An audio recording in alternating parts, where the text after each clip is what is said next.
Welcome to Everyone Loves Guitar, where we get to sit down and talk with interesting professional guitar players and related music industry experts. If you love playing guitar, stick around. You're in the right place.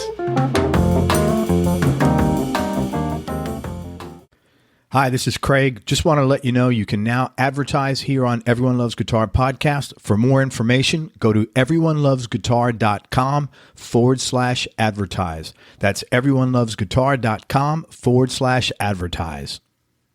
Hey, this is Craig Garber, and I have a real quick announcement before we start this show. Today's episode with Jimmy James, we had some audio problems. Like the first 16 or 17 minutes, what happened was here in Tampa, we had a typical late afternoon, really bad Florida thunderstorm. And out in Seattle, where Jimmy was, they had, the California fires. And I guess once a month it's been happening where the smog literally floats over and they couldn't see anything. Like we were talking on Skype and I was looking and it was just looked like a massive, gray cloud above him. So as a result of these things, and who knows what else, the audio is a little wonky on and off the first 17 minutes, and then maybe once or twice throughout the remaining part of the video. I try to edit some of it out, but it just, I can only do so much. Anyway, I just want to apologize for that and ask you to grin and bear it because it's a really cool interview. And Jimmy talked about some pretty heavy shit that he had to go through when he was a kid in his family life. And for someone, in my opinion anyway, to come out of that and be such a nice person and a kind, genuine human being, I think it shows a lot about his character. So it's a really good interview. Enjoy it. And again, I just want to apologize briefly about the sound quality. It's probably not as bad as I'm saying, but it's intermittent. Thanks a lot. Appreciate you listening. See you in just a second. Hey everybody, this is Craig Garber from Everyone Loves Guitar, and we have a serious badass on the show with us, so with the one and only Jimmy James. He is with the Delvon Lamarr Organ Trio and True Loves.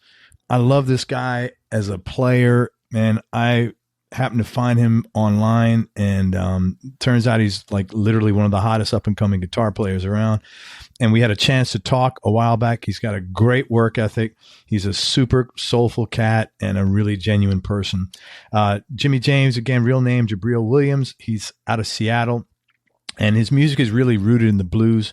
He's the musical mastermind behind the vintage soul, rhythm, and blues big band, again, the True Loves, and a guitarist for the instrumental organ-based jazz funk group Delvon Lamarr Organ Trio. And they're signed to an Ohio-based label called Coal Mine Records. Jimmy's one of the West Coast's most passionate and hardworking artists. He's also been on stage performing with Sharon Jones and the Dap Kings. That was a great performance. It was recent, I think, and the California Honey Drops. And you can check out both the bands he's involved with by visiting for Delvon Lamarr, DLO3music.com, and True Loves is True Loves Band. And he is talking to us from smoke-covered Seattle right now. Man, thank you so much for your time. I really appreciate you coming on the show, Jimmy, and I really love your playing. Oh, thank you. Thank you. Oh, I'm still working on it. Hey, aren't we all on working on it? Always a work in progress, right? Oh, always. Hey, your real name is Jabril Williams, but you chose the pseudonym Jimmy James, which is one of Hendrix's aliases, I think, at one time. That's what I've heard, and I've heard that, and I read about that. But I think the reason why I chose that name, there's a couple of reasons why. The name Jabril gets screwed up a lot. That really? I get called. Yeah, some people call me Jamal, Jabro, Jamil, Gerbil, all those things, and you're like, and my sisters that came up with that. Yeah, Gerbil. Yeah, that's been one of them. Oh my God. And it's like my sisters had came up with, my late sister had came up with the name and the other parts of my name too. And from what I've heard, and I talked to a person who is very familiar about that name, Jabril, which derives from Gabriel. Okay. Which has a few meanings. I know it's God's right-hand man. At least that's what I've heard. And my sisters wanted me to have something different that wasn't just like the usual run of the mill. It was like, okay, we'll have him have something different, And so that's what that was. Now, the Jimmy James thing came along because I was always influenced by the people with the name James.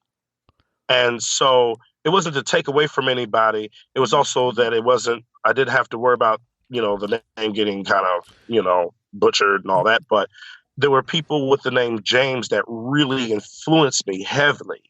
I'll start with Jimi Hendrix, of course, because he's from Seattle.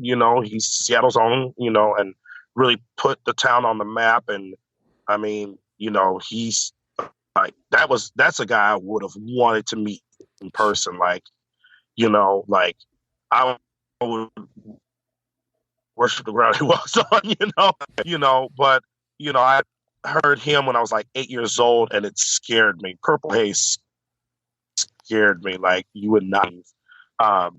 And I remember at that time I said, man, I would love to meet him, like go see him on tour.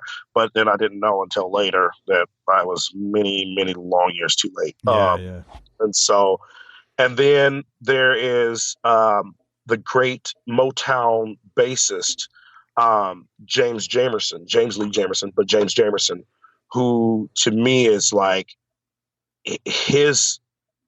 even though he's a bassist, his playing really like he changed pop music. The way Jimi Hendrix was on guitar, Jamerson was on bass. Yeah. Jamerson was really his syncopation, his note choices, his melodic sense. It's just unmatched. Like, it's just unmatched. Like, there's stuff I hear him playing, I'm like, whoa, what? Like, I would have loved to have sat there with a conversation and figure out like what was going on in his mind. And I did read something in Guitar Player magazine. He did an interview, like some rare interviews. And he was talking, I think he mentioned one time they asked him when he played Stand in the Shadows of Love for the Four Tops, that what were you thinking? And he said he imagined himself riding on a camel through a desert. And that's how he came up with the bass line, or, stuff like that. And so it was, that was amazing in itself. James Brown, the Godfather of Soul, like, I mean, his band, it's just like, heck, I worked to get to that level, like super tight, he had, super tight. And his guitarist, Jimmy Nolan, who most people wouldn't know about unless you're really deep in it. Most people know Catfish Collins, play with Bootsy, and I love Catfish, of course, I really do. And, but Jimmy Nolan is responsible for that James Brown guitar sound.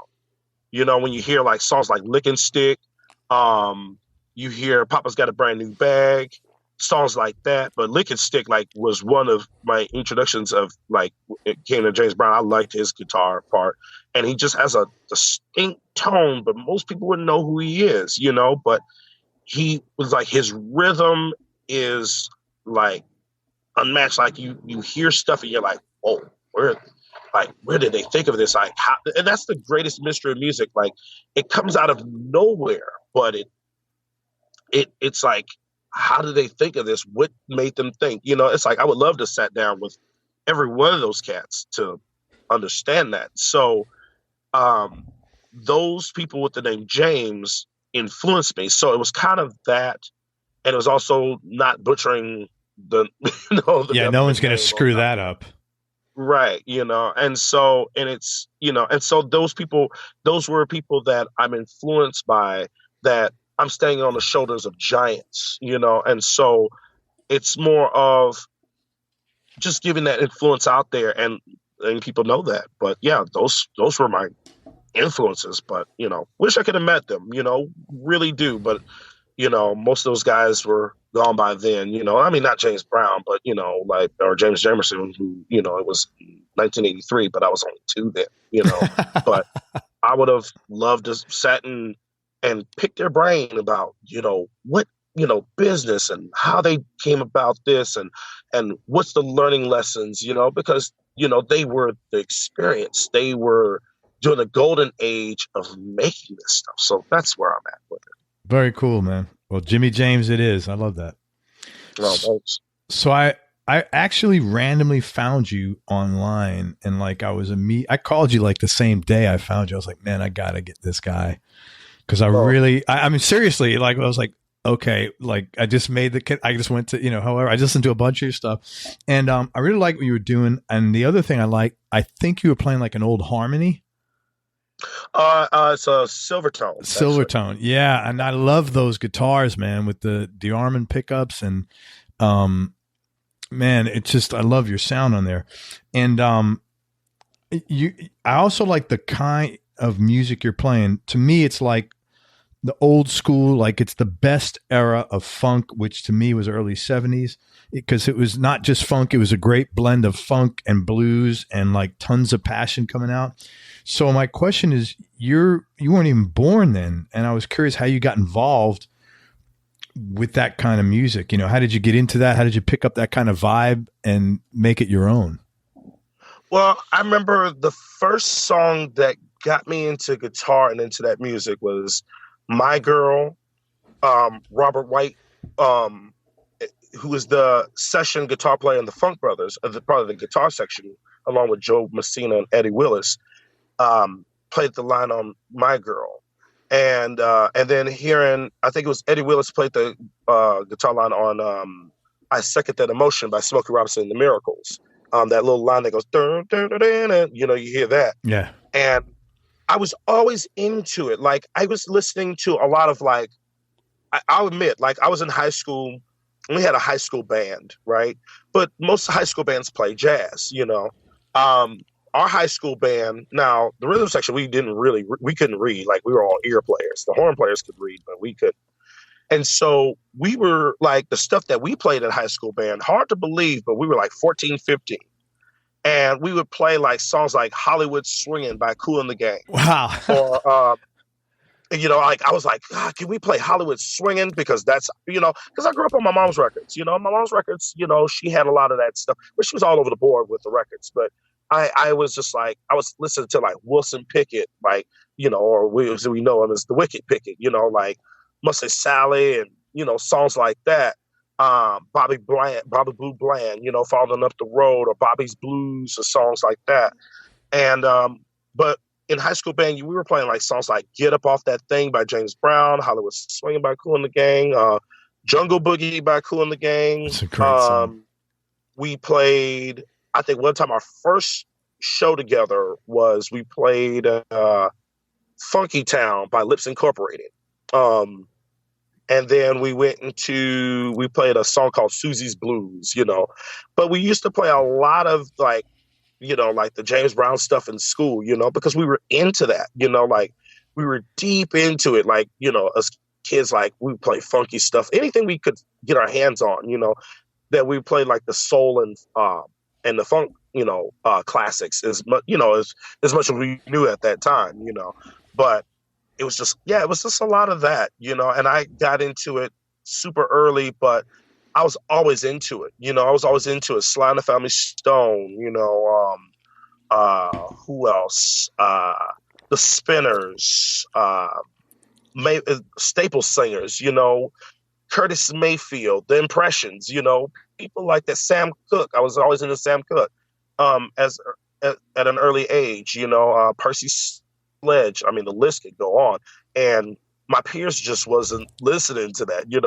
They thought I was the oddball, for listening to that. But I loved it. I thought it was, they considered it old. I consider it classic because it was just, it's the music that stood the test of time.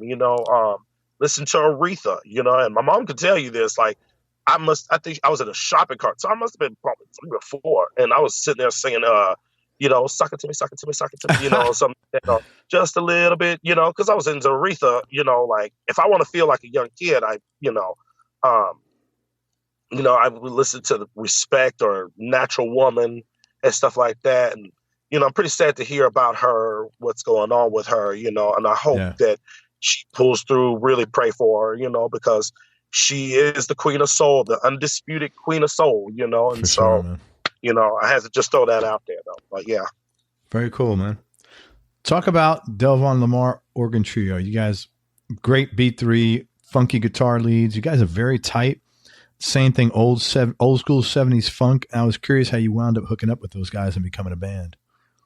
Delvon had his wife and manager, Amy Novo. She had Delvon didn't really want to put a band together, so she said, "You know what? I'll put a band together for you," and stuff like that. So they had a different guitar player at the time. So they used to play at this place called the Royal Room in Seattle, down in Columbia City.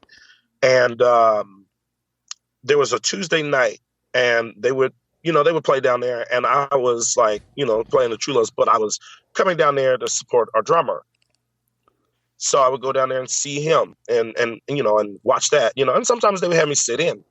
And so the stuff with their guitar player didn't work out.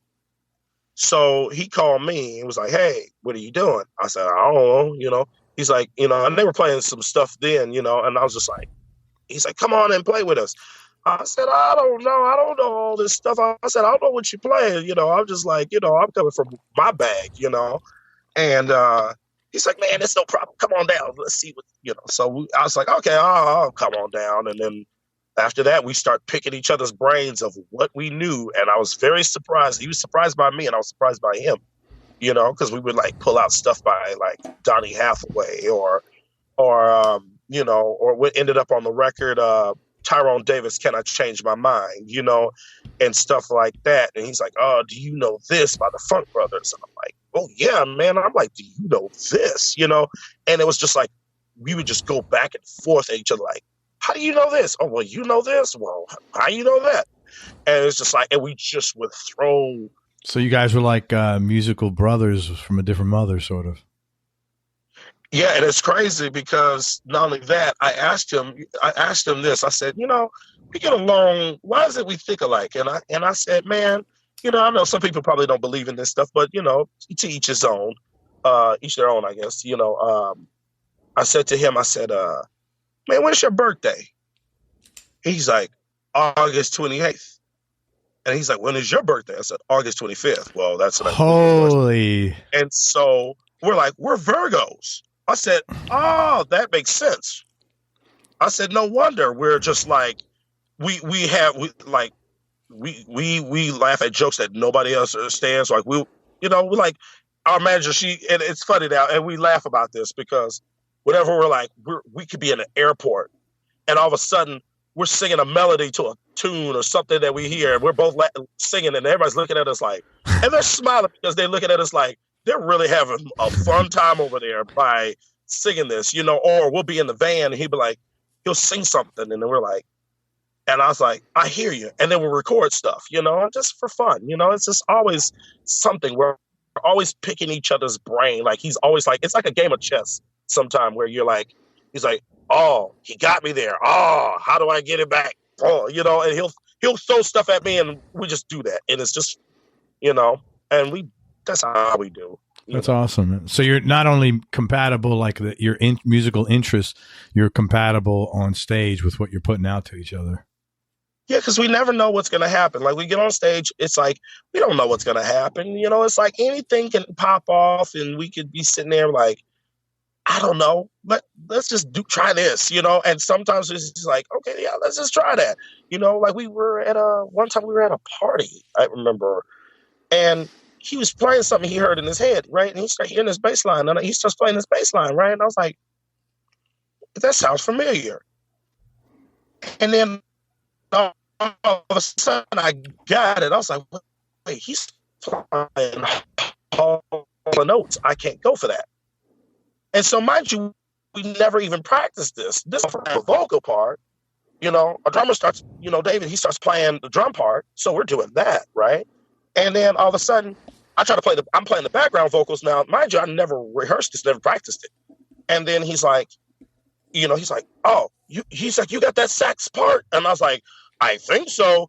I only had a minute to think about it, and then we started playing it. It was like, and we're like, all of a sudden at the end, we're like, that was a close call. We made it through, and it went over, So it's just like anything can happen at any time. Sometimes during sound check, we playing a song, we're like, "Oh, let's play that tonight." "Oh no, we just made it up," or something. Anything can happen. So that's how we, that's what happens with us. It's great, man. So it's a lot of freestyling, which is awesome. Oh yeah. First time we spoke, you told me a couple of things that were interesting, and I thought my listeners would find them interesting as well. One is about music, and the other one was about the dark side of the business. So the first thing you said was a Jamerson quote, and you said, "Hey man, if you don't feel it, don't play it." And I wanted to talk with you about that. What does that mean to you, and why does that resonate with you so well? Well, when I heard in the interview, because I was watching Standing Shadows of Motown, and his son, James Jamerson Jr., had said that, Jamerson said that to him. And what it means to me, I feel, is that if you're going to get up there, play what you mean, play what you mean and mean it. And if you're not feeling that note, don't play it, regardless of what the song is. But just remember, like, even if you hit a bad note, if you mean it and you played it how you felt, then it's not even wrong, And so, like, it's just, you're playing it with love, and you're playing it. It's like, to me, I feel it's like how I was raised in my family who are from the South. It's like you serve a plate of food, and if you serve it with love and you give it enough, they will, people will eat it. But if you're not serving with love and you're just serving some microwave stuff, well, then it's not being real, So that's how I look at it from him. And coming from a genius bassist as he is, as he was, that to me was one of the most genius quotes. I think that was the most genius quote next to the Charlie Parker one I heard, where he said, we're all blues players. We just hear the music in different ways. But the minute that we disconnect ourselves from the blues, the music will stop making sense. I never heard that. That's really good. Yeah, it's like, and Charlie Parker, again, he was a Virgo too, which I'm really happy to find out that him and Michael Jackson were born on the 29th of August. That's so pretty funny. But it's like, it's like mean what you say and say what you mean, and if you don't mean it, then why say it? And that's what music is. It's a language that breaks all barriers, though, when none of us can understand what this person's saying over here. But you start playing music with people who speak a different language, guess what? It works out because they understand it. But also, you're trying to tap in, by, going forth of what you mean when you play, and that's how it is. Of course, it's hard for me to describe in words, but it's like when getting behind it, I don't know what's going to happen, but I have to, if it's what I mean that day or tomorrow or the next day or the day before, I have to play what I feel, and some days are different, each day it's like the weather. You don't know if it's going to be sunny, rainy, tornado, whatever. Anything can happen at any time. So it's like, but I just rather play what I mean, and mean what I say, and if I'm not feeling that note, I'm not going to play it, So, yeah. Totally get that, man. You also told me a story about you kind of got screwed on a co-write on a track. And if you're comfortable sharing that story, not obviously names or anything, but if you could talk about what happened and what you learned from the experience and how that you would approach the situation differently moving forward to avoid that happening. Well, what I learned is, you read about so many stories behind the music and people getting screwed over, and you're like, I hope that never happens to me, And so the person that was in the band at the time, who we no longer work with, she had, I guess it's you look at it like this. She started saying she managed the money, and stuff like that. But then a little bit of fame, and this is how you can figure out where some people are at. When they get a little bit of fame, they'll start being greedy on, well, this is what it is, and this is what I deserve. And so we trusted this person, and they decided to take our music and license it, without, and when you license Holy crap. Right. They took your music and licensed it. Well, it had been licensed, and when you do that, you're supposed to, when you get a check, you're supposed to divide it up to the people who are the songwriters. Yeah, of course. And what ended up happening was she ended up keeping it for herself. And we never got a dime of it. Like I remember doing, we had an album with the song Fire. And never got a dime off of that song. Like I had I had constructed that song way before I met the True Loves. You know, like that song was already constructed. I already had the line for it and everything. And so when that happened, when the song got together, everything was cool. We were all good. But then towards the end, it started getting worse. And then the band decided, I can't take, you know, our lead anymore, you know? And then all of a sudden money starts showing up missing. And we're like, okay, why are we short on this? Why are we short on that? And then, you know, our music was playing on Starbucks and it was playing on this, it was playing on that. And then the biggest slap in the face was when it got put onto a Toyota Highlander commercial for 2018, which is out there. Holy crap. All that. And people call me up and say, your song fires on the football commercials. And I'm sitting here like, and I'm mad because I'm sitting here like, here I am, I make a song, and all of a sudden somebody takes it. And then not only to add insult to injury, the same person goes out on Facebook media and trashes the band, trashes us in a magazine. And yet we're supposed to be quiet. And that's not easy to do. And I was very mad. And this person decided to start using the race card or this card and all these other cards. And it's like, you can't use a card like that if you ain't playing with a full deck. Now, me, the way I was raised was this. And my mom always raised me to be like this. You don't steal from nobody, because if you steal or you do anything, you're going to reap what you sow. And you're going to lose 10 times more. You're going to lose 10 times more than what you expected. Yeah. Right? Karma. Right. Karma, however you want to look at it, you know. And the thing is that I've always, like, I was taught, work for your keep.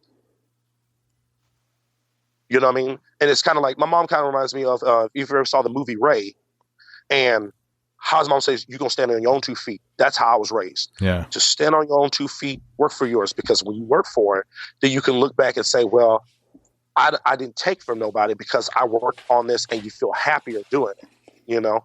And so I was very heated from 2016 up until just recent. Because I put my heart into it. You know what I mean? Anything I do, I'm going to put my heart into it. Yeah. But when somebody comes along and tries to tell everybody, like, yes, this person, yes, she wrote the lyrics. I get that. But when you sit there and you take something that somebody works hard for, it's like having a baby. And then somebody comes along who, you know, you could be in a divorce, and this person who is not the rightful parent, who hasn't been working or taking care of the child, decides to take care of the child because they can get away with it, and you're stuck looking like the bad guy.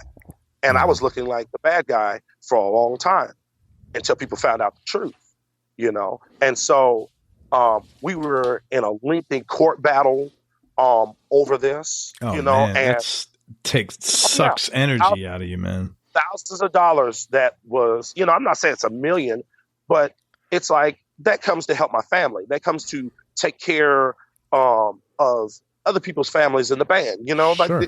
No matter how little or how small, but still. But to steal, you know, that's the one thing I hate, is I hate somebody stealing from me. Like, it's like, I work for mine, and I won't steal from nobody, because that's not what I do. You know, like, everything I get, I've worked for, you know, and I'm still continuing to work for. But for that to happen and then get slandered, you know, and nobody said nothing, nobody stopped it. It was just like, she was free to do what she wants to do, because, you know, people felt, oh, well, you know, she's going through this. Let me tell you something. There's a lot of people who go through a lot of things that go worse off predicaments. Absolutely. But you know what? I don't, like, hey, I didn't grow up always with, you know, everything. But you know what? I never had the decency that I never would go and steal from nobody. No. And so when I saw that, and then finally we won our court battle, you know, and instead of her saying, you know, I was wrong, she still was like, she wrote in a thing like, you know, F you to us, you know, and I'm like, guess what? I'm not the one at fault here. You know, like, I did this, and she's a great talent.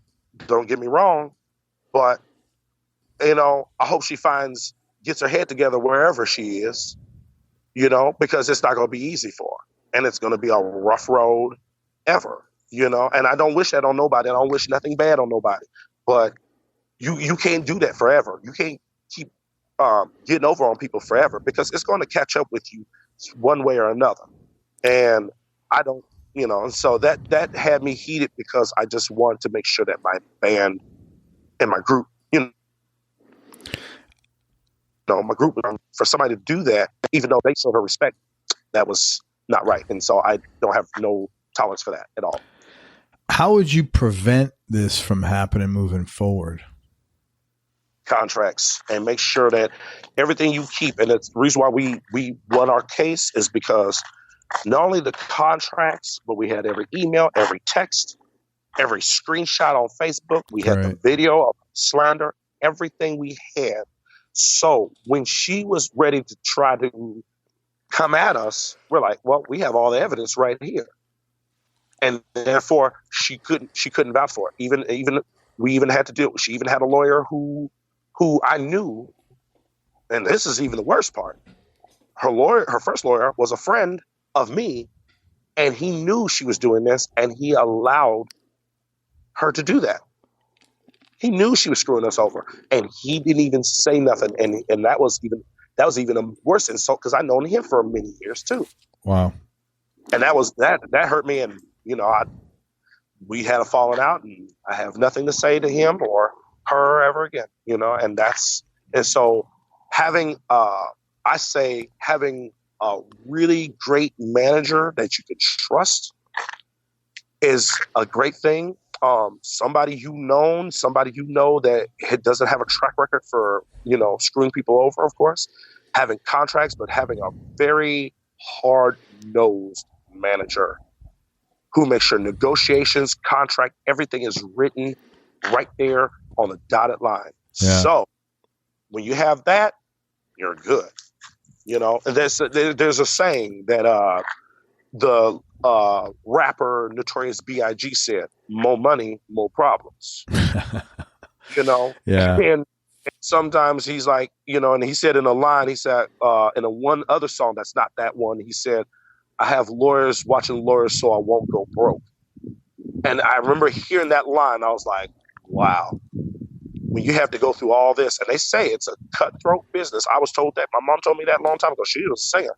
And she said it's a cutthroat business, to get out in this, because you have to have a thick skin, and you're going to get, you get screwed. And I know I was screwed from sessions. I got screwed from a lot of things.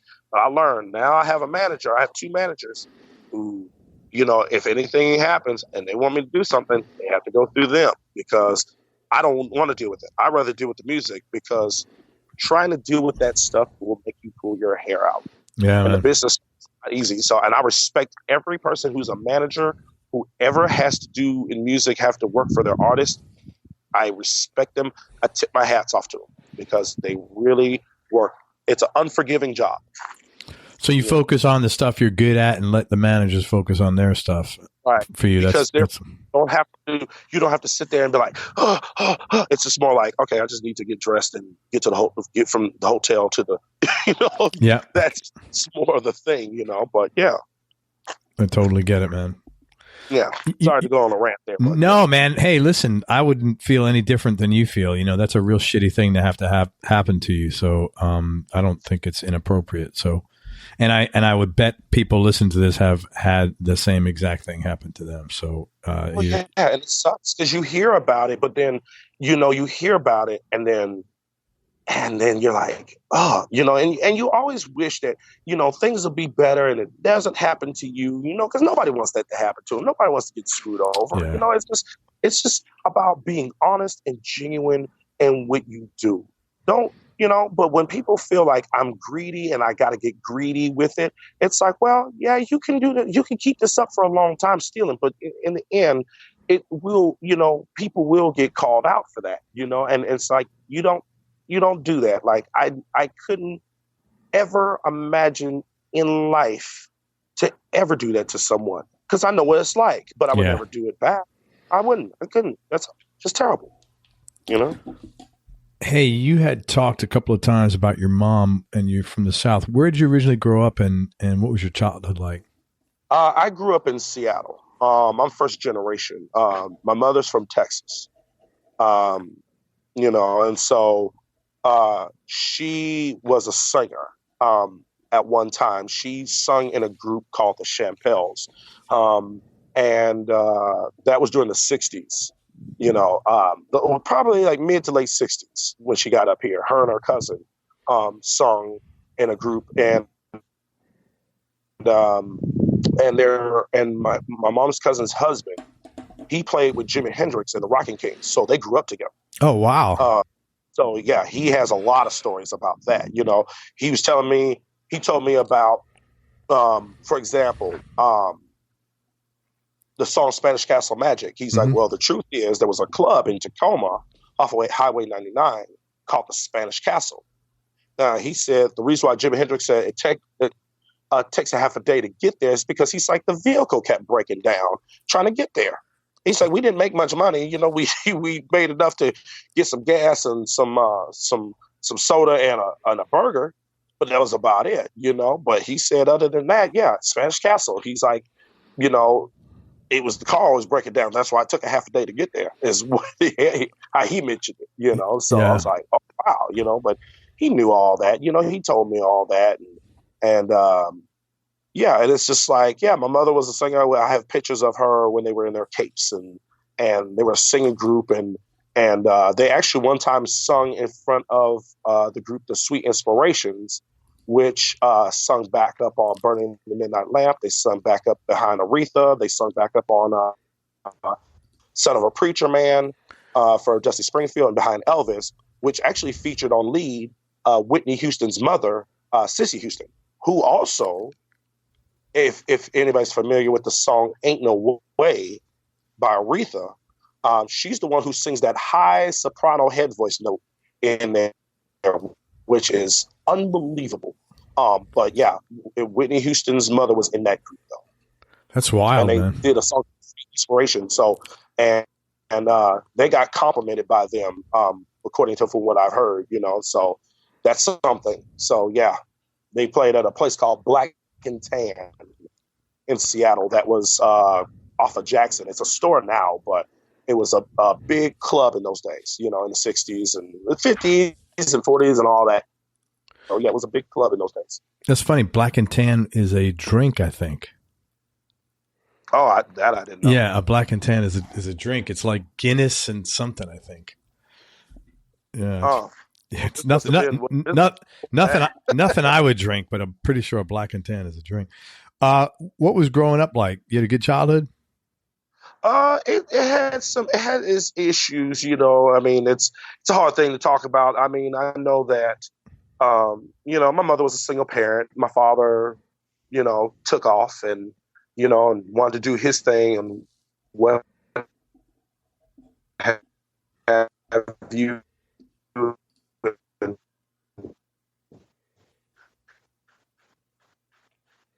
and stuff. Mom went around, and my mom was hurt pretty badly by it, from, what happened with my mother, the divorce and all that, and Sure. she suffered at the hands of physical abuse from him. Oh, wow. My father, is no longer around. He passed like back in 2014. So I didn't really know him. Like, Sure. It's funny. I look just like him. Everybody who's ever seen a picture of him says I look just like him. But I got a lot of I got just certain traits I got from him, like cooking and stuff like that. But my attitude, a lot of that comes from my mother. Sure. Like, my mother is like sacred to me. It's like she's most to me ever. And she's my biggest critic. And your biggest fan, I'm sure. Biggest fan, but she also my biggest critic. But she not in a bad way. It's constructive, of course. But Sure. my mom is always, she knew when she had me, she had to I had to kind of grow up early because my mom worked a lot, and so, she couldn't be the mom that she wanted to be, and it was very hard for her because she really did want to be that mom, but she couldn't.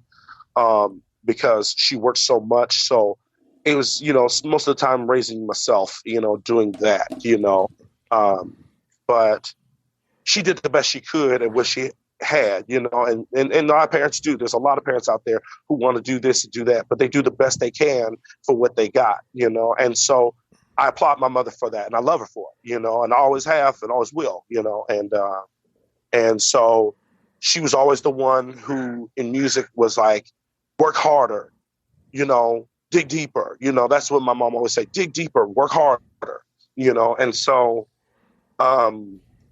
that's where I got my work ethic from, because I watched her, and I watched even when she had, times when she would, what's the word, break down from what my father did, Yeah. Like I said, I won't go deep into it because it's very turbulent, Sure, man. very turbulent, but she would pick herself up and she's like, okay, I had to deal with this, and she keep pushing forward every time. She worked hard. And so she didn't have time to feel like she could sit down and take a break, she just kept trucking, and I saw that as an example that, she's trying to raise 2 kids. I mean, she had 3, but my oldest sister, passed, not from the same father, but passed. She passed 19 years ago. My oldest sister, she would have been 58 this year. Sorry about that. But my other sister, she was trying to raise as much as she could, and what she had, little resources she had. She had to deal with a job that was unforgiving. People treated her like crap there, and she had to come home and deal with it from her husband. And so she was fighting it, and it was all too much, and you can't stay on that for a long time, because it'll burn you up and it'll burn you out, and it did, and it burned out, which, it's sad, but me and my mom, we're very close, and that's what it is, but, I applaud her, and I applaud any parent out there who is a single parent, father or. Hey, Jimmy, you're frozen. Yeah. Hey, you know what, man? I'm so sorry to interrupt you. Can you turn off your video, because it's freezing up once in a while now. Sorry about that. Let me see. How do I turn this? Sorry, man. I know I'd actually put it on, but it's just not happening.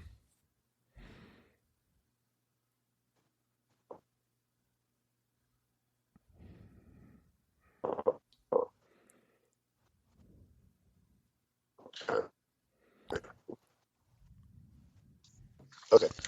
Yeah. I think it's much better now. Okay.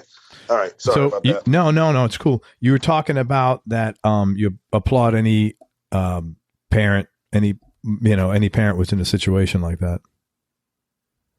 Yeah, because it's like they're sacrificing, to sacrifice just to make sure their child has the best that they can give, that they can give them, and so I don't have kids, and I don't want to have time to have them anyway, Sure. but I know because my grandmother was a single parent, and so was my mother, and so they worked very hard, and so that's, again, that work ethic, that's a lot, that's a lot to deal with, and what it can do to you can hurt, and some people don't know that, but like I said, I applaud anybody, parents, period, if you're married or not, still, it's still a hard job, so that's how I see it. Did this, watching what your mom went through, did that make you like more cautious about having relationships in general on your end? I've been in some, and I was burned too, in ways, and I just decided, you know what, this might not be for me, and the single life has been great. I've learned my lesson, and I was just like, and I'm not saying that there's nobody out there, sure, but my relationship will, I'm married to my guitar. I So hear you. that right there in itself is just like, yay, I can deal with that, because it's just like, that's what I'd rather be married. I'm married to the music, Yep. because to be quite honest, I wouldn't have the time because I'm ripping and running, like I'm Yeah. taking care of, my mom, I'm taking care of this, I'm taking care of that. I don't have time for a relationship because it would be, to be quite honest, I wouldn't be a good person doing that, because then I wouldn't be given my total attention. And if I can't give my total attention, that wouldn't be right for that person. I totally feel you. So it sounds like you are. And then it's just like, yeah. I don't want to break nobody's heart like that. And I'm not the type of person to break a person's heart.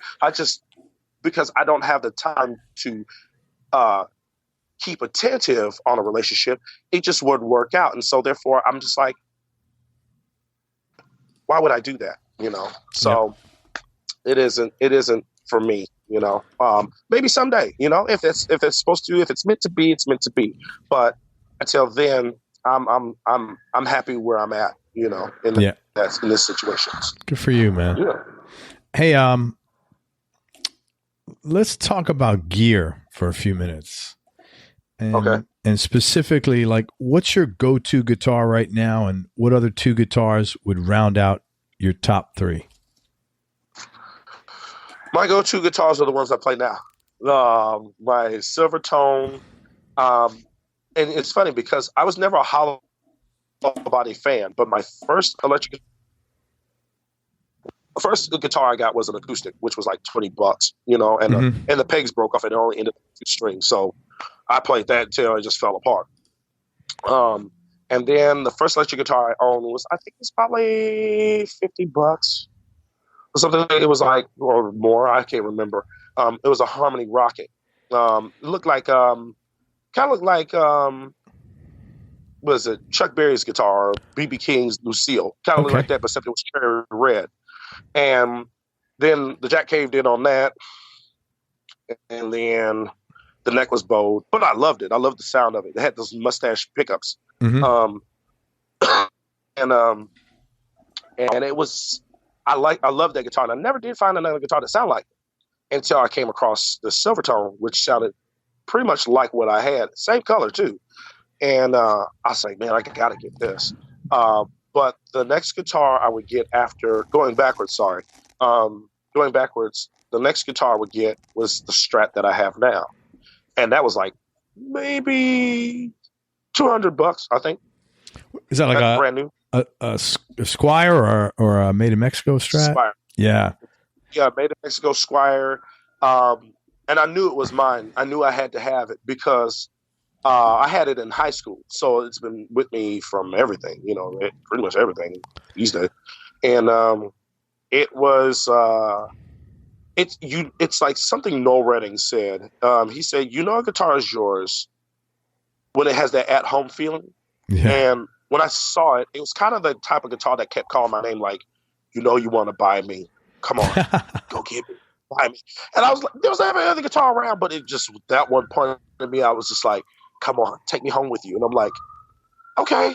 And then my mom was like, which one do you want? I was like, I want that one right there, And so that's been my baby ever since. Like, that's been my baby. It's went through fret changes. The frets are divvied up. Some people have looked and seen films and are like, ugh, he needs a Techno shot after touching that guitar because the frets are so gummed up because there's so much dirt in it. Like people are like, do you ever clean that thing? I was like, nah, I'm gonna follow what Jamerson said. The dirt keeps the funk is the word. So the dirt keeps the funk. That's great, man. Exactly. That's a Jamerson quote, of course. The Silvertone. What year is that? That's I found out that was a 64, and I didn't know what year it was when I got it. How I found out about the year of it was I was up in Bellingham, and members of the Budos band, who are part of the Daptone label. Yeah, that's right. Tommy Brennick, who plays with Menahan, he played with the Dap King, Sharon Jones, the Dap Kings, plays with Budos, the Olympians. He plays pretty much all those, and he plays on all that Mark Ronson stuff. Played on the Amy Winehouse album. I approached him and I said, man, you know about all these harmonies and all these type of guitars. What year is it? And so he's like, here, hold on. He flipped the guitar around, and I don't know where he found the date. I don't know how he found it, but he looked inside the F hole. He's like, "Oh, this is 64." That's great, man. And then, so that's how he knew what it was. I didn't know what it was because, to be quite honest, the story about that guitar was when I got it, it was found in a dumpster. Somebody had threw it in the dumpster, and somehow the guys from the guitar shop found it, rescued it out of the dump, and then re-put it together. Wow. And fixed it up and everything. So it was headed to the dump. Yeah. Headed to the dump. That's really cool. I love that guitar, man. I love the sound of that. Yeah, somebody gave up on it. And it's funny how you can find stuff out there. People just throw stuff out. And it was thrown, and yeah, they found it and fixed it up, and then I saw it at the guitar shop, and I was like, man, I want one. I don't know where to find it. And then when it was there, it did the same thing the Strat did. It was like, buy me, you want to. And I'm like, okay, I'm like, all right, I'm gonna go do this. I want, and so I searched up and down because you can't find them in Seattle, really, too much in guitar shops. What the harmonies, the Silvertones, the harmonies, the harmonies or Silvertones. I mean, they really got started getting popular when the guy from the Black Keys started playing them. Then everybody starts putting them in their shop. Until then, nobody was having them because those were cheap Sears Roebuck guitars. Yep. Nobody could afford a Fender. They would go get those guitars, and I like the sound. Somebody asked me, why did you get this guitar? And I said, I get a guitar that fits personality, and so not polished. I'm just like, it's kind of whatever is the moment at the time, and so I go with that. That's the thing. Like, it fits my personality and it fits who I am as a person. So it's like I wouldn't get a guitar that doesn't fit who I am totally. Like I just wouldn't get it because, hey, this is the thing that everybody's getting. It's like, that's cool. I'm more of a person like that. It just has to fit who I am as a person. So yeah. No, it's a beautiful guitar, and it's perfect for you, man. It's really fits your style when you play. That was the first guitar I heard you playing. I love that. I love that thing.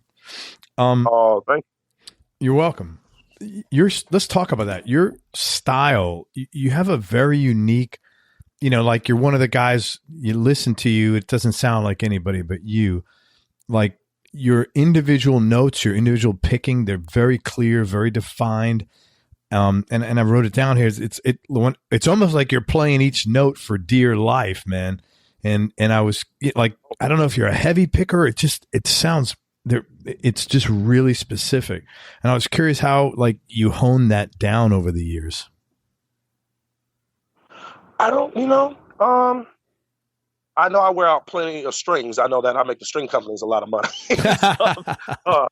I never really thought about it. Like, I was just like, I was into those guitar players, like, again, Jimi Hendrix, Pat O'Hare, anybody who knows who he is, he played with Father Up the Road, Jimmy Nolan, Catfish Collins, Nile Rodgers, B.B. King, I think it's Tommy Cogbill, Teeny Hodges, who played with the High Rhythm section, Robert White, Joe Messina, Steve Cropper, Curtis Mayfield. There's a whole slew of those guys, and I don't honestly know where it comes from. I think it might have been because I was an acoustic player for so long, and I had to deal with really heavy strings with high action. So it's just like, that's just how it's always been, I don't even know where to call it because I've never actually sat down and analyzed it. I just play what comes to mind, whatever feels good at that moment, like for example, when I think of guitar or playing music, I think about the first time you pick it up and you don't know a thing about it. And so you kind of you're playing around with it, and seeing what comes out of it, or you're just playing whatever, I'm always playing whatever I hear in my head, at least I try to get close to what I'm hearing in my head. Sometimes I can't get a lot of it out, or most times though, of course, but I'm always trying, I'm just trying to hone in whatever I'm hearing in my head, and that's all I can really know about it. But I've never really analyzed it. Like, never analyzed it at all. Most people know better than I do, but I never could figure it out. Like, I'm just playing whatever comes to mind, and feels good at that moment. Anything could change at any point. So that's where I'm at. It's really unique, and it just fits what you're doing really well, and I just love the funk you get out of that, man. Yeah, it comes from a variety of places. Some people wouldn't know. It's just like, I think sometimes it's like, I remember, and this is going to sound weird to the folks out there and stuff like that, but I'll give you one scenario. Sometimes I hear certain sounds. Like, I remember as a kid, not too far away, there was these, they call them transmission lines or what have you. Those transmission line towers. Mm-hmm. And as a kid, I would sit, when I wanted to get away from all the craziness going on at home or anywhere else, I would go up to this field and I would hear the buzzing of those transmission lines. Whatever, like, people are like using a lot of stuff at one time, you hear make the sound, you can hear the snap, crackle, pops. And that would be an influence. And I know that sounds weird to a lot of people, but it's just like, a lot of times I was like, man, I want to sound whatever that is that's crackling in that line, and, but that doesn't sound weird, really. I mean, I think sound is a pretty personal thing, and if sitting up there gave you comfort and like quelled your soul, then that doesn't sound weird at all. It sounds like it would mean, odd as it might be, it would mean that getting that vibe and whatever you got to put out to get that vibe. No, that doesn't sound weird at all. Is it? Because this is all about emotion, man. Yeah, and it's other things too. I remember sometimes coming up with songs with like hearing a beat from the washing machine. Like, sometimes the washing machine, you hear or it gets unbalanced. You hear like it would go boom, chaboom, chaboom, chaboom, chaboom. And you're hearing that and it's like, oh, that's a rhythm there. And you're sitting there, but you don't want to leave it unbalanced because you mess it up that way. But at the same time, you're like, I like that beat. The same thing with Little Richard when he did Lucille. He was hearing a train going. I didn't know that. That's really cool. And then that came up. Doom, doom, doom, doom, doom, doom, doom, doom, and you hear that, and it's like, the sound could come from anywhere. It could come from a plane in the sky, or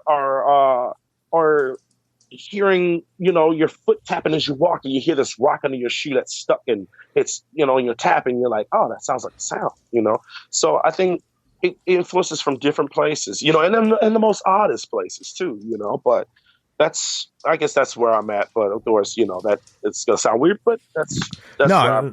Hey man, nothing sounds weird if it's genuine, honestly. I don't think so anyway.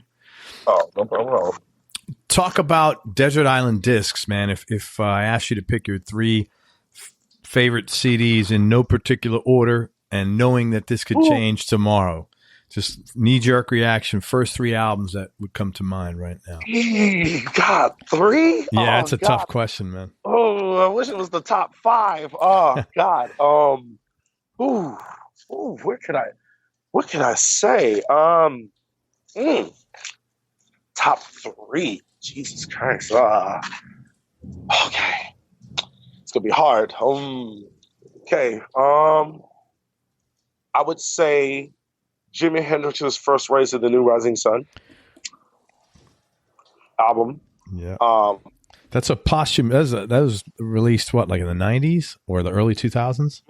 Yep. I love that album. Like, Hey Baby and Dolly Dagger and Isabella are my favorites, and Drifting is another favorite of mine. Yeah, it's a beautiful song. But, is that the one with him? I think he's on the motorcycle on the front. No, that's Southside and Delta. Okay. Yeah, that was the one where there's like a moon and he's got he's looking off and there's like sun in the background. Yeah, that's that one. I love that album. So that's one. Okay, what's my number 2? Shoot. Ooh, man. I would have to say that I Learned the Hard Way, Sharon Jones and the Dap Kings album. So that was pretty significant that you get to play on stage with them. Yeah, I had got to meet her like a few times before that, like we were Facebook friends and stuff like that. And so I always would bring roses to her because I had a crush on Miss Sharon Jones. You go, man. Yeah, I did. And the band knew it because they had a nickname for me. They would call me Jimmy James Jones because they were like, everybody in the band knows you have a crush on Sharon. I was like, yes, I do. I'm not going to lie. And I'm not going to lie. Every time she would get up, most people would get and dance with her, but I tend to have my hands in my pockets because my hands would be sweating because I never get starstruck too much. And she was the one who would make me melt into a puddle. Like I would sweat. I get anxious. I'm like, oh my God, she said, and then, she would sing to me and then she run her hand across my face and I'm like, Sharon, oh my God, I'm about to cry, So yeah, that album, Sharon Jones was one of a kind, and I miss her. I do, she's a sweetheart. And that was probably that me sitting with the Dap Kings was one of her, I would say one of her last shows in Seattle was the last one. So it was April 14th of 2016, as I remember. Wow. And so, it's just, I still keep in touch with her band and Gabe Roth and Binky Griptite, their guitar player, and all those people, Son and Star and people like that. So, yeah, that album is my number 2. Now, number 3. And that's Give the People What They Want, right? The last album. No, I mean the one that you're talking about now. Your number 2, is it Give the People What They Want? Oh no. Number 2 was I Learned the Hard Way. I Learned the Hard Way. Great. Okay. Shoot, what's my number 3? Ooh, God. God, you're making this difficult because if it was my top 5, I could do it. Well, I'll tell you what, man. Give your top 5 then. Okay, I'll give my top 5. Okay, that makes it even easier. I would say Curtis Mayfield and the Impressions Anthology. That's a great record, man. I love Curtis Mayfield stuff. What a guitar player, man. Oh yes, I mean you hear it a lot in Jimi Hendrix's playing, especially in Electric Ladyland. The song "Have You Ever Been to Electric Ladyland?" Yeah. If you heard a box set where Jimmy does it solo by himself, you can hear Curtis all over his playing. Yeah. But yeah, his anthology, "We're a Winner," "Move On Up." I don't know, man. I could name a whole bunch, but that just off the top of the dome, that's that album. What I would say, James Brown, and I would see what album would it be? I would say Revolution of the Mind. The song I love Escapism. That one, that is just, man, the pockets drive so hard on that one. That's 4, right? Yeah. Okay. I don't know that song. I'm going to check that song out. Yeah, Escapism. The bass, the guitar, the drums, Jabbo Starks, bless his heart, not bless his heart, but rest in peace. Jabbo Starks, and Clyde Stubblefield too. I mean, gosh, they're, and drummers like him and Benny Benjamin who played with Motown. Now my top 5. It might have to be Motown's Greatest Hits compilation. So that's good enough. That's good, man. Yeah, because I can't stick to one artist on Motown because it could be everybody from the Marvelettes to Martha Reeves and the Vandellas to Junior Walker and the All Stars to Marvin Gaye, the Supremes, the Miracles, the Velvets. Four Tops. So Gladys Knight and the Pips, Isley Brothers were on there for a minute. So yeah, I would say the Motown's Greatest Hits, compilation, that, and then that would be, because anything that's got Jamerson on it, I'm happy. You know, so yeah. Well, you could see your influences here, man. Make it plain and clear where you got all this funk from.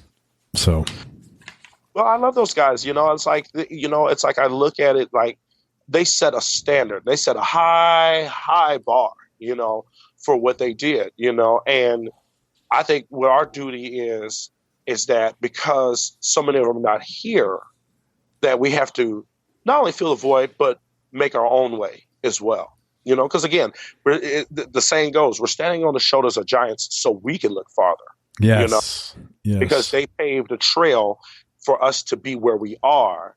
You know, if they didn't, then who does? And we also have to be responsible to at least try to fill that void, but we have to make our own mark, you know, as well, you know. And so set the not set the pace, but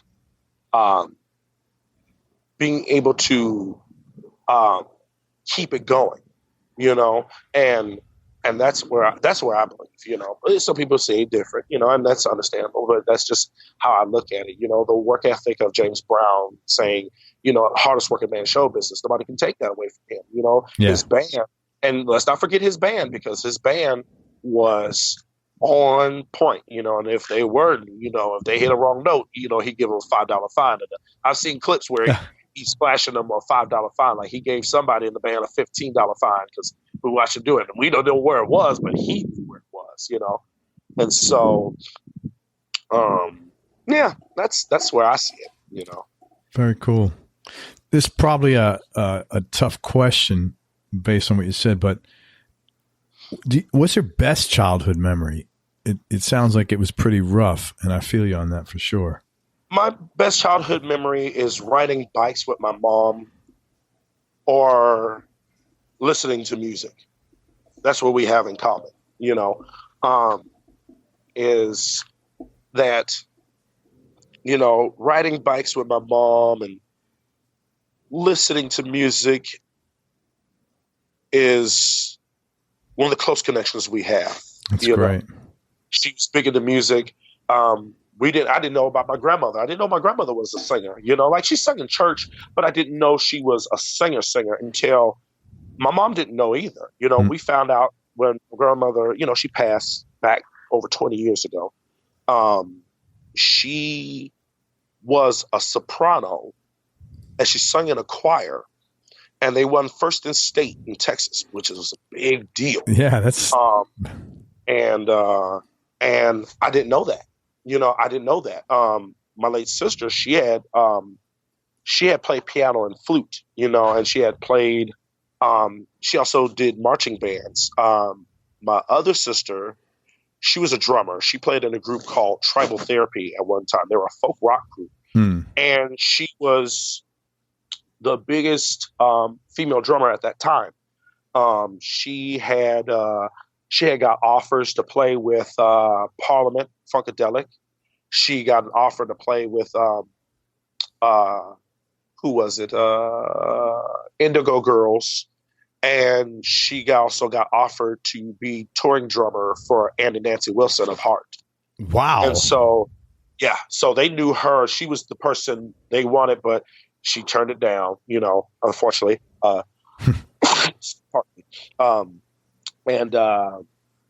Yeah, she had got offered that. But she was like, she was into a lot of metal, you know, and a lot of arena rock. Like she was a big fan of Neil Peart, of Rush. Rush, yeah. Yeah, and I'm a Rush fan. If people don't know, I am a Rush fan. And that would be odd, but my sister was a big into Rush a lot, because I started off really, honestly, I used to mess around with drums first before I really played guitar. Yeah, she was a big Rush fan. She knew all of Neil Peart's parts and like songs like YYZ or Spirit of Radio or Tom Sawyer or Limelight or all those songs off those albums, you know, Moving Pictures, Permanent Waves. None of which are easy at all. No, not at all. And she got so well known. Like she used to show up to the shows a lot, and she got so well known that Alex Lifeson would point her out from the crowd and be like, "Hey, come backstage, hang out with us," you know. And so she come hang out with them, and all that. And so, yeah, she knew the parts. And I mean, she was she could play, I mean, of course now, she's got, what they call it, multiple sclerosis. So, which affects the muscles. So she can't do that anymore. Cause she's confined to a wheelchair now. But other than that, she knew that. And yeah, I mean, it's a musical family, in ways, and so, I do this in part to them, to really, because, they, I saw their ethic in it. My sister, played drums like you wouldn't believe. And so I listened to a lot of that, because again, she was into metal, she was into classic rock. A lot of that stuff, like she was into Metallica and stuff like that. And then my oldest sister was into the pop stuff, like she would listen to like Madonna, or she would listen to groups like Chic, and she would listen to, Denise Williams, who did a song back in the 80s called Let's Hear It for the Boy, and stuff like that. And so I heard a lot of that. And then my mom listened to a lot of, she listened to a lot of like Motown and Stax, but then she also listened to gospel music. And then she listened to a lot of country too. She was like, country pop, like Loretta Lynn and who else? I'm missing, Loretta Lynn and Patsy Cline and people like that, or watching reruns of Grand Ole Opry or Hee Haw, and stuff like that. And so I was big into listening to country too, as well, listening to Hank Williams and people like that.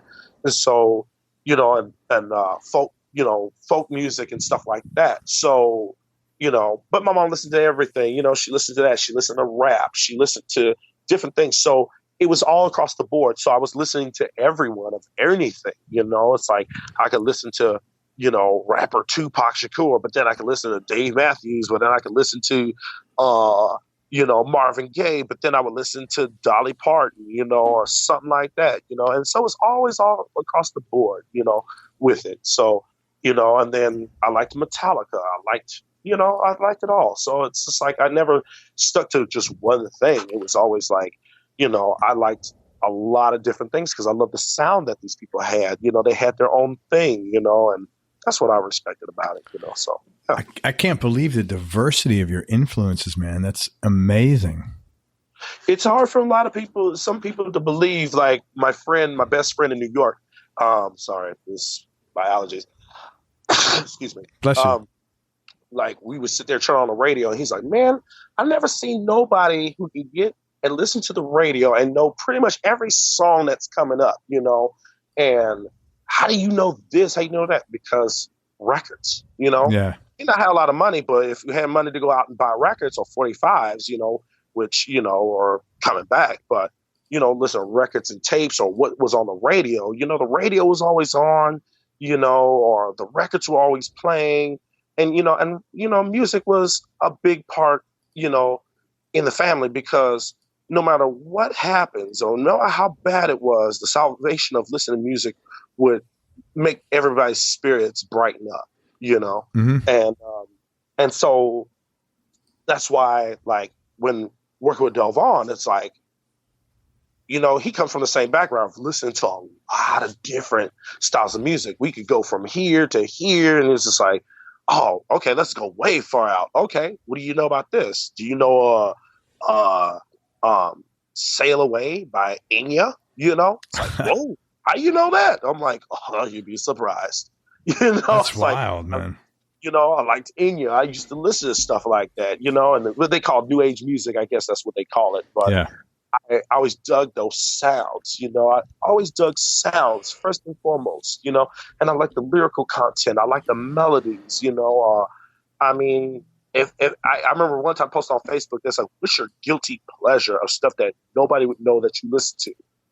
And I was like, okay, I like Madonna's Material Girl. I like the melody in it. I just funny. do, I could never pronounce the words because I thought she was saying Cheerio Girl, not Material Girl. I could never, I used to, as a kid, when I was in kindergarten, one of my favorite songs I used to love listening to was Johnny Taylor's Who's Making Love to Your Lady was the song. And And I was big into the Mamas and the Papas, California Dreamin'. Great song. Like I loved them. I Mama Cass, oh my God, like Mama Cass was just a beast, like her voice stood out, like all the time, even though, people gave her a hard time about her weight, which I thought was really silly of people to give her a hard time about her weight. I could care less about your look. It's about your talent. And sure. I love Mama Cass because of her voice, I love the Fifth Dimension, Natural Woman by Aretha Franklin. Carole King wrote that song, songs that My Girl make, or Benny King, Stand By Me, songs like that, used to, like, if I ever want to go back to that moment of feeling 5 years old again, that is the one that would make me forget about the reality of, and put me in a different sort of mind space. So that's where I was at with it. Hey, if you didn't become a professional musician, what do you think you would have done instead? Here's some weird ones that is going to throw people off. So three things I wanted to do. One was to either be a train conductor, an electrician, or mortuary school. Well, that last one's the first two I get. Where did the motivate? What did mortuary school come from? I don't know why. I was just interested in the anatomy of it, until I visited a place one time, and then I was like, this is depressing. I don't think I want to do this, And so I was like, no, this isn't for me, So it would be too depressing, know. But I was interested in the anatomy of the whole thing, and I used to read about it and stuff like that. But yeah, almost went to mortuary school, but that was the thing. But then I was also told by teachers when I was in school, because I used to like writing sci-fi stuff, and I'll tell you about that in a little bit. They told me I could be a writer, like a writer in communications, like a novel writer, like writing books. Because I remember our teacher, I was in ninth grade. It was like language arts, and she said, okay, everybody write a paper about a story. 3 pages. My pages, it ended up being 4 pages with me because I couldn't almost end it. And so I wrote a story about a planet, a fictional planet called Keptar. Or something. I can't remember what it was. Or something. I forget what I called it then. I think that's what it was, but I don't remember exactly. And it was a purple planet. And they would launch out these spaceship, these guitar-shaped spaceships that would come to Earth and save people, save the planet from destruction. And they would bring people back. And in order to feed people, it wouldn't be food. People would sit in a lotus position, and they would have a third eye, a sonic third eye in their forehead that was implanted, and they would be fed with the vibration of music. Wow. And they would live in the land of what was it? This purple planet, and it would be people would live on the island of Bob Dylan, and the island of Hendrix, and the island of Curtis Mayfield. Holy crap! How do you remember all that? I can't remember what I had for dinner like 2 nights ago, and you remember this story you wrote in 9th grade. That's wild. Yeah, it was just like it was a fun story. I don't even know where I put it. I know I have it somewhere, but I don't know where I put it. Or maybe I don't. Maybe it's in the garbage. I don't know. But it was just like, it's like, somebody would live on Curtis Mayfield Avenue and Bob Dylan streets, something like that, and it would be there would be this big giant speaker that would be out, and people would just sit in a lotus position, and it would be in a lotus position. That's so funny. Through their third eye, like that's how I thought about it. And I was like, food wouldn't be a thing, wouldn't have to worry about food or water or thirst. It would just be continuous music playing, and people would sit in lotus positions and and get the vibration through the third eye, and my teacher thought, she was like, wow, this is a vivid story. Have you Yeah. ever thought of a writer? And Extremely I'm like, vivid. no, and I couldn't finish it. And I finished it. And I was like, to be continued. And I never did finish it. But I was just like, but they will save the world from violence and save the world from bigotry and all this other stuff. And it would just be a peaceful planet where people would live in peace and happiness and music. And that's where I was at it. And my teacher was like, where's this coming from? I said, I don't know. I just imagined it, like that vivid imagination, Yeah, that's extremely vivid, man. Wow. Yeah. Wow. Yeah, crazy story. It might be crazy for a lot of people out there. Like, what? That's insane. But yeah, that's how I thought, and I still think like that, But you know what, man? A lot of this stuff kind of makes sense if you have a stressful background, when you're growing up, and if you have all that stress around you, I think it's pretty normal to like not create alternative realities, but imagine alternative realities that are filled with places of peace and love, and you're not having to deal with all that crap, So yeah. I don't really think it's much of a stretch, and I can really like totally understand why you wanted to go there. I think to me it was a form of escapism. Yeah, like, it was absolutely just to escape, whatever turbulent stuff that was going on. It was like it allowed me to have an out of body experience. Yeah, to get there and just and not have to worry, until I have to come back to it, of course. Yep. And of course that's temporarily, which it always does. But I just wanted to go somewhere where I didn't have to think about any crazy stuff going on. I just want to just escape out and do my own thing, and that's where I think my imagination used to happen, because I used to think of crazy things to do as a kid. Like I remember, one time taking there was a shopping cart that was abandoned out the side of the road, and trying to go down the street, a little inclined hill. That wasn't good. Of course, we fell and scraped ourselves, but that, kids do that. I tried to, one time I saw you remember ever the movie, it was the lady with the pigtails. What was it?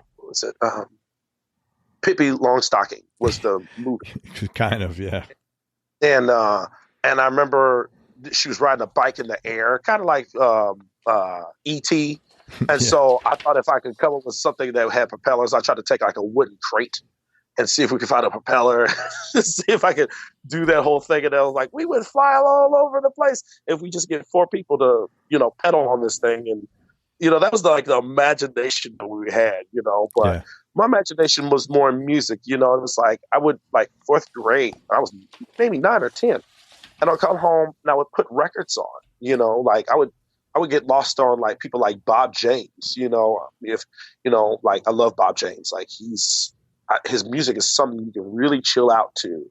But I was always like grabbing records, as a young kid, 6 or 7 years old, and taking my mom's record out of the sleeve and putting it on top, getting a little footstool and putting it on top of the record player and dropping the needle down and turn the stereo up and listen to that, or it'd be that, or it'd be Whitney Houston or whoever, Dionne Warwick, whoever it was, that I could find in the records, and that's where I was at. I was getting lost in that, when everything was bad. And speaking of imagination, I'll throw one other one.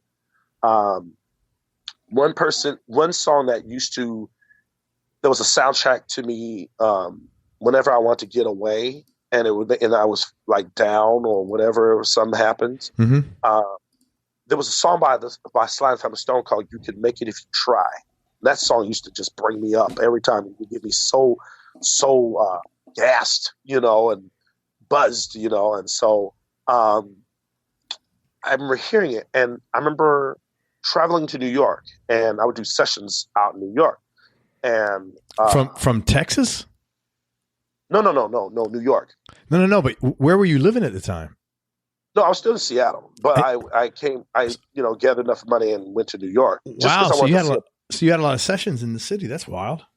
I did a few, like I was getting myself, like, get my feet planted by, sure. Playing, in the street and stuff like that.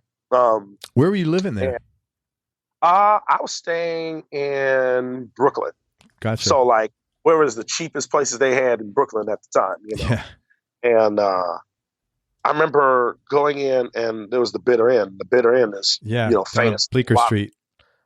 Yeah. This we went there, and there was a band who was like, "Hey man, we don't have a guitar player." And I happened to just be walking by. And they said, "Hey man," you know, and they knew me, and they're like, "Yeah, we don't have a guitar player. Can you play tonight?" I said, "Sure, I'll play." So I play, and they said, "We have in the audience a legend, Greg Rico." And Rico is the drummer on Sly and the Family Stone. Everything from Dance to the Music to Everyday People, You Can Make You Try. He was on everything. All the greatest hits. And so he comes up to my table. Like, I'm shy. Like, you know, I'm always shy. So I, you know, remain to myself. And he happens to come up to my table, and he's like, "Excuse me." He's like, "What's your name?" And I told him my name. And he says, "Where are you from?" I said, "Seattle." He's like, there was once a great guitarist from Seattle who played at Woodstock with us, and we knew him. And I'm sure you know who we're talking about. So I think I know. And so we talked, and he got to know me, and you know, knowing I was off to myself. And so we talked for a minute. And I said, "Mr. Rico, there's something I always wanted to tell you." And I said, "Nobody's going to rob me of this moment, because I've been waiting to say this moment ever since I was a teenager. And I'm not going to, I got to get it out. If I don't, I'll go crazy, you know, not doing it." So he's like, "What's that?" I said, "When I was down, I used to play the album, Stand album. And You Can Make It If You Try was the track on that album. And whenever I was down, I would play that record. And it made me feel like $1,000,000, you know?" Wow. And He must have been stoked. he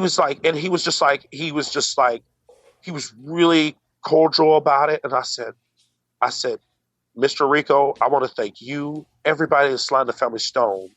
And this was recorded way before I was born, you know, but I want to say thank you for whenever I needed a boost in life to make, you know, when I was down, that song helped bring me up. And it was a positive song that made me feel like I could do anything. And so I said, because of that, and I did that, and I was crying when I said it, but he was like, he came up to me and gave me a hug. And I said, "I just want to thank every one of you. Tell Sly, Larry Graham, Rose Stone, Freddie, Cynthia, Jerry, all you guys. You guys were the soundtrack, you know, that just, you know, made everything come alive." And so I said, "I thank you guys for that. I thank you." And I wore that song out. That song is barely playable now on the record because it got worn out, but I put it on repeat, and you guys did that. And I want to thank you for having the music to uplift people and making people feel great about themselves, because that's what it's all about. That's what music should be. It should be pulling everyone together and uplifting everyone. You know, that's what I feel. Man, that was very cool. Very cool. Man. That was probably a big highlight for him as well, I would imagine.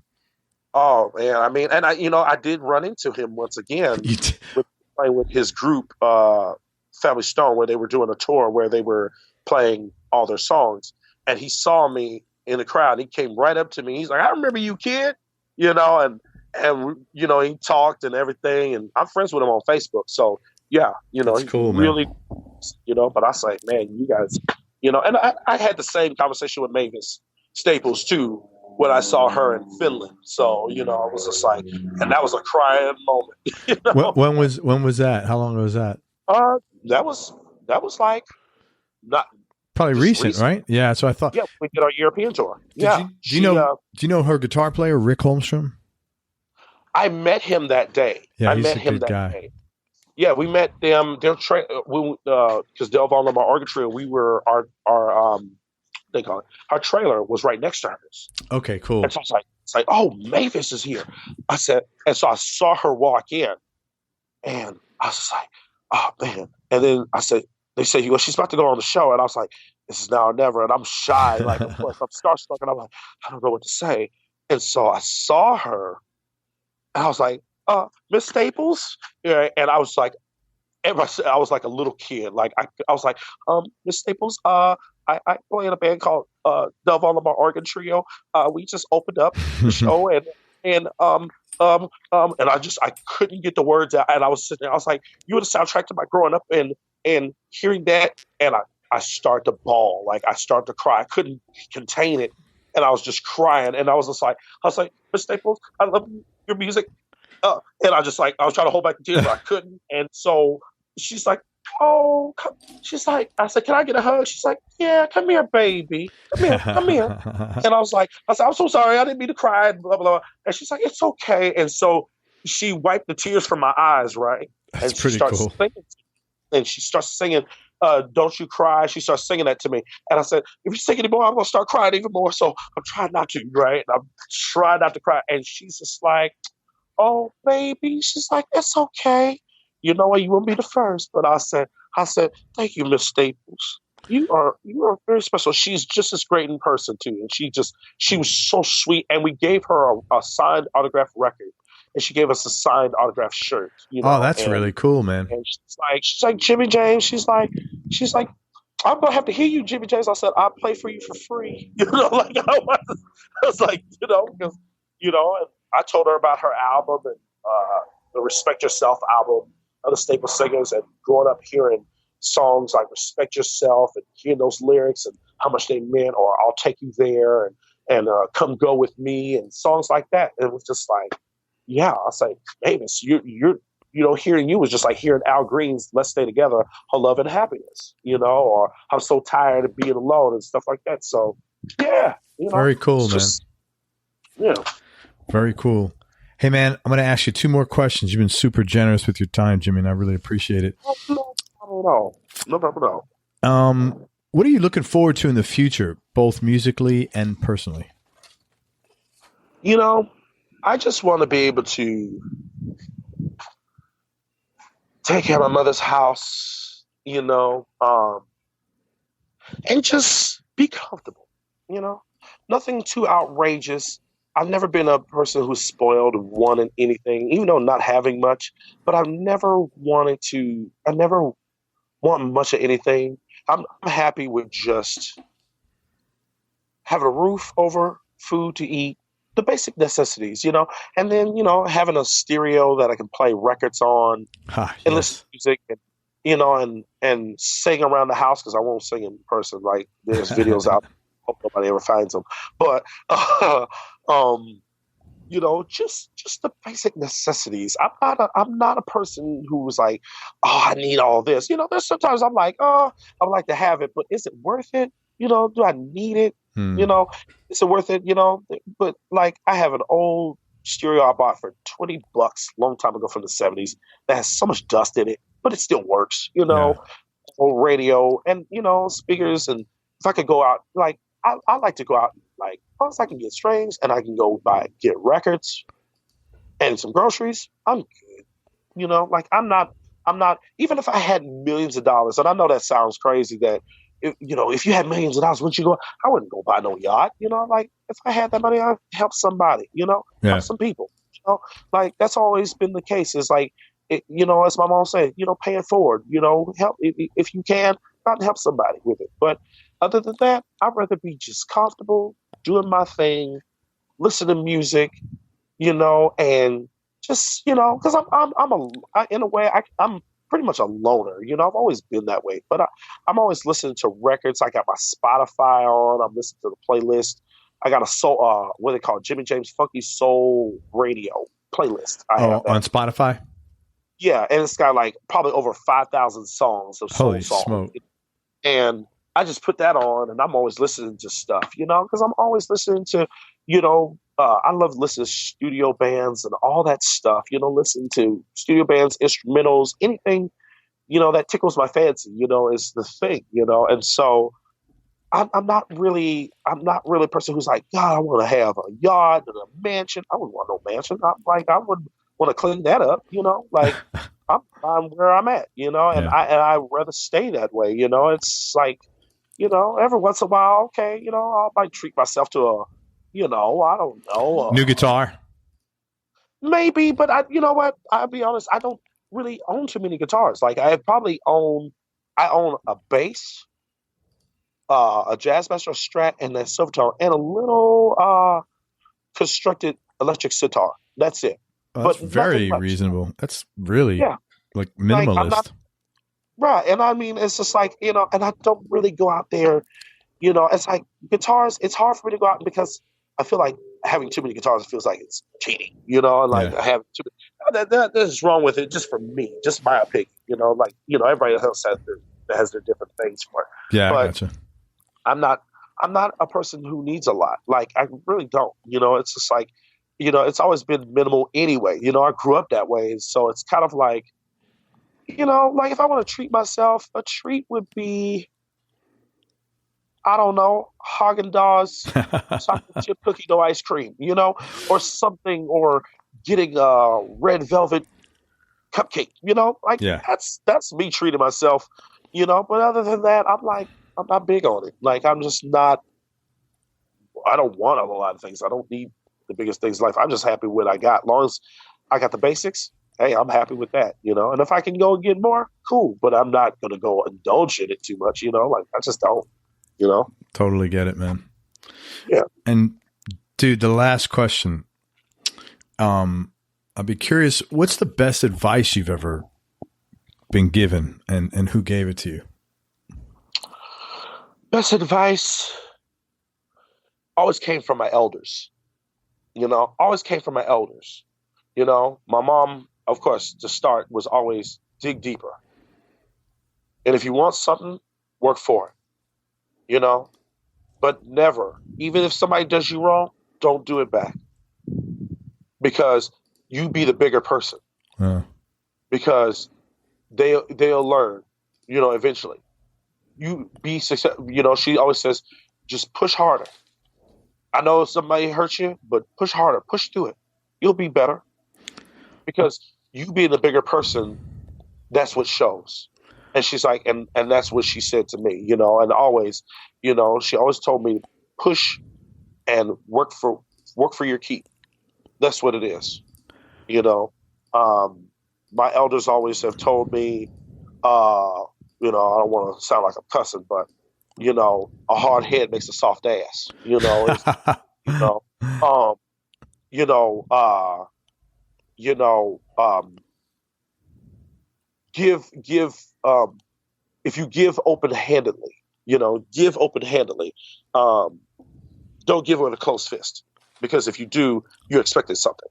It's like a string attached. Yeah, there's a quote, like a Gandhi quote, something.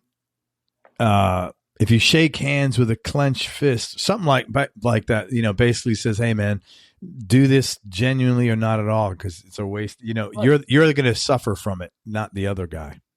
Right. Or I've learned, my great grandmother used to say, not that I met her, but my mom told me this, said, to create a distraction, you throw a rock and hide your hand. Like little sayings like that I heard, because they're all from the South, and yeah. And they're from a small town, in Texas, East Texas, of course. But it was just always, work ethic was instilled, and the reason why I learned the reap what you sow, or karma as you call it, I'll never forget it, because I remember some childhood kids were down the street, and this one of the kids' older brother, he fell and he scraped his knee. He scraped. And his brother was laughing. And my great grandmother always said, laugh and catch it. And so he laughed. And I think 30 minutes later, the little brother who was laughing skinned his knee, but even worse. Like he skinned, like his older brother skinned his knee a little bit, and it was bad, but it wasn't too bad. But when he laughed, he got it 10 times worse. Yeah. He skinned all the skin off his leg, and he was screaming. And that right there, that was a learning lesson I never forgot. Soon after that, I was like, Mom was right. And my mom also told me, follow your first mind. Because if you follow your second, you're most likely going to be wrong. Yeah, go with your gut, man. That's a really... Go with your gut. And that's what I'm saying. And I remember my mom used to tell me that, and I remember I used to go follow my second mind. Always wrong. Every time. So she's like, follow your gut. If it tells you then follow it and go from that. And I was just like, and so, you know, that kept me out of a lot of things, you know, a lot of situations that, you know, that I would have ended up going to, and I didn't, because my first mind said, okay, no, maybe you shouldn't go here. Yeah. And was right, because next, you know, something bad happened over there that I didn't know. So that's what my mom taught me. You know, my mom was the teacher who, you know, be stubborn, ask for what you want, be bold, you know, ask for what you want.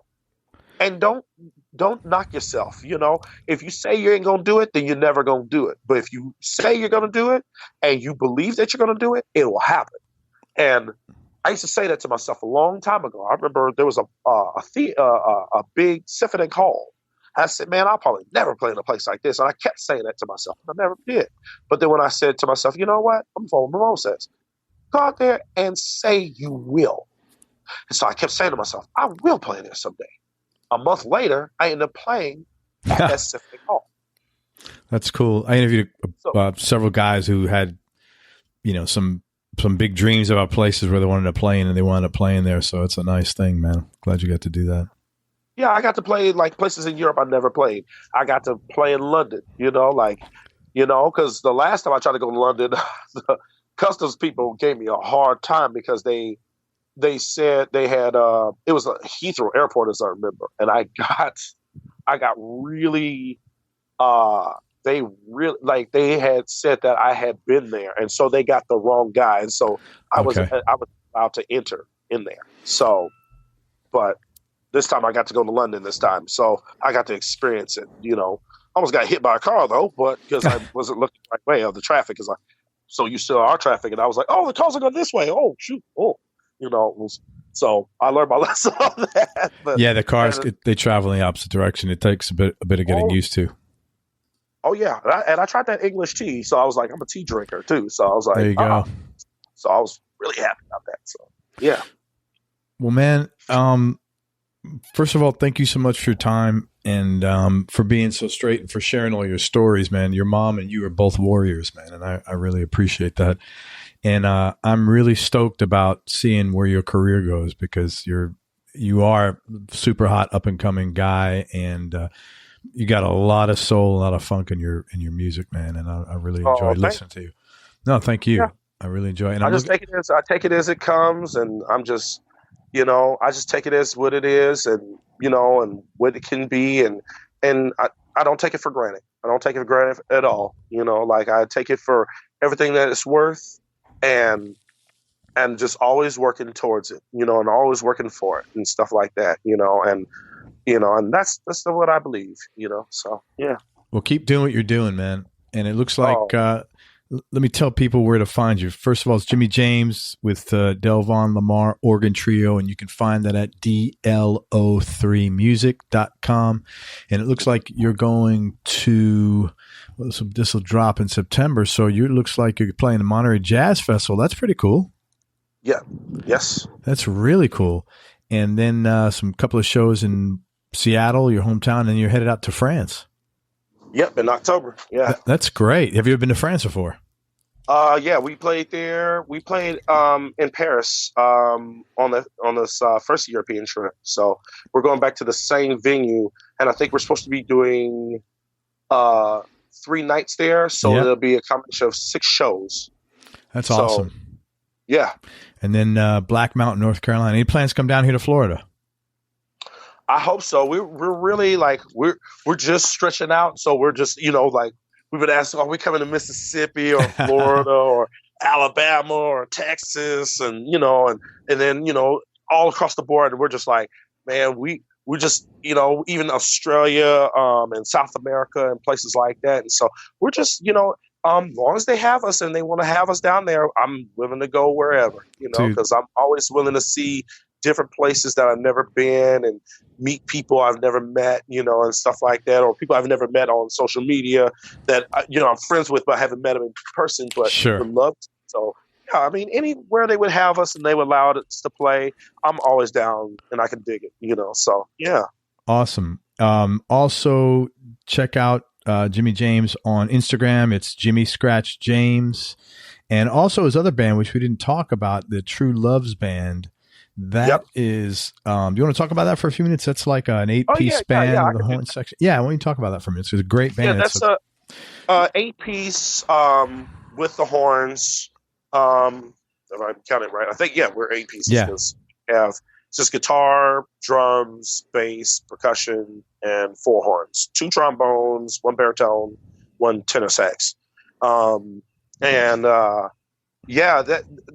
it's like, it's funny because it's kind of like the difference between both bands. It's like it's like Delvon is more like, it feels like Stax, but it feels more like Motown, so it's kind of man, like really poppy sound.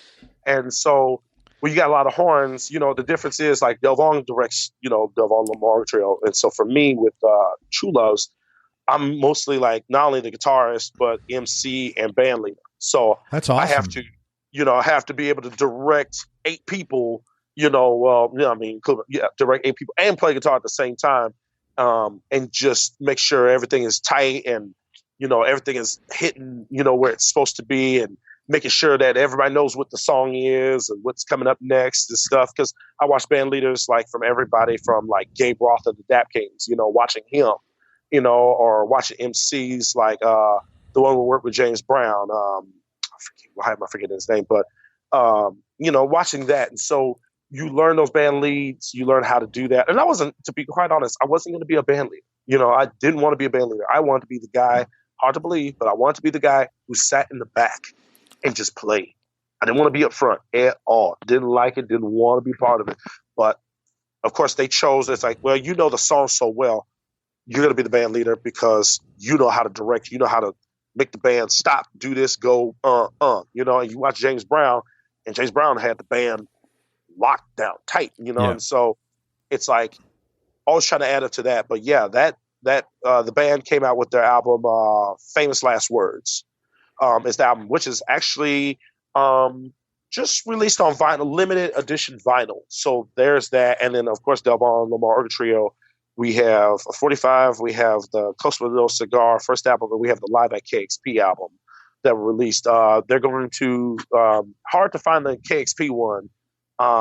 So it's almost like I think they're going to make a reprint. I don't know when, but they're going to be making a reprint of it. But you can find it on YouTube, KXP, the performance. But the performance is also on record as well. So, yeah.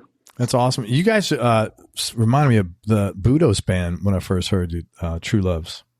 Oh, really? Oh, yeah, you guys sounded great. I didn't, I never thought about it. I always thought like most of our music, it always feels like it could be in hopefully put this out there, but we always kept talking about like this music could be a soundtrack for like a Quentin Tarantino movie. Absolutely, man. It's just but it's real. What you said, I think, was really accurate. You said Delvon reminds you more of Stax, and True Loves is more like Motown.